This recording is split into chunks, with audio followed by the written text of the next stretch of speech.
Lane County is teaming up with a local healthcare group to try to come up with a solution to a doctor shortage. They're expanding medical facilities in the county.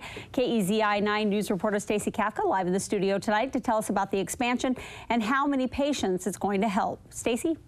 Renee, around 76,000 people in Lane County are now on the Oregon Health Plan after getting insurance through the Affordable Care Act. For local healthcare providers, this influx in patients is causing a shortage of doctors.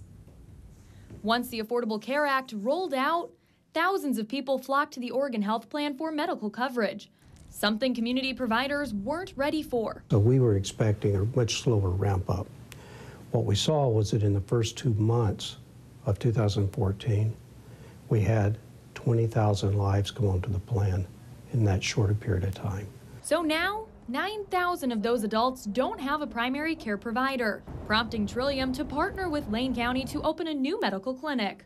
This is an opportunity for us to create a 5th site specifically in response to really the crisis around access to care. So it's an opportunity for us to provide a new location for people and also access to providers that doesn't exist right now.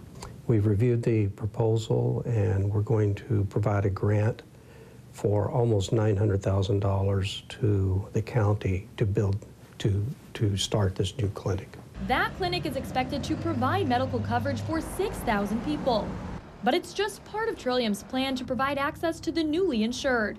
The provider is also working to create incentives for doctors to take on more patients, like handing out grants to doctors' offices to cover the expenses of adding on to their clientele. So that in the coming months, as more and more people enroll in OHP, they'll be able to provide coverage for patients. Anticipating that there could be as much as 5,000 more beneficiaries that would come onto the plan before the end of the year. Now, Trillium says any patients without a primary care provider can still go to an urgent care or emergency room, and people with ongoing medical issues like cancer can still continue treatment with their specialists. Live in the studio, Stacey Kafka, KEZI 9 News.